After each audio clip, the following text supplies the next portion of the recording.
මගේ පුතාට ලැට්වියාවට EVC ආයතනය මගින් වීසා ලැබිලා තියෙනවා. මම EVC ආයතනය ගැන දැනගත්තේ මගේ යාළුවෙක්ගෙන්. මගේ පුතාගේ වීසා ඇප්ලිකේෂන් ෆෝම් එක VFS එකට සබ්මිට් කරන තැන දක්වාම අවශ්‍ය වේලාවෙදී අවශ්‍ය වෙලාවට EVC ආයතනයේ නිමේෂ්, සුපුන්, ශිවෝනි, සචිනි, දිලක්ෂි උදව් කරා. ඒ වගේම එම්බසි ඉන්ටර්විව් එකට හොඳ ට්‍රේනින් එකක් EVC ආයතනය මගින් මගේ පුතාට ලබා දුන්නා. ඒ ගැන මම විශේෂයෙන්ම ස්තුතිවන්ත වෙනවා ශිවෝනිට.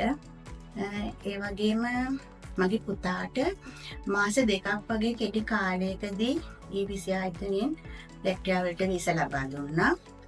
මම පිටරට අධ්‍යාපනය ලබන්න ආසාවෙන් ඉන්න දූල පුතාලට කියනවා අපි වගේම EVC ආයතනය විශ්වාස කරලා ඒගොල්ලොත් එක්ක එකතු වෙලා ඔයගොල්ලන්ගේ පිටරට අධ්‍යාපනය ලබා ගන්න කියලා මම ඔයගොල්ලන්ගෙන් ඉල්ලනවා.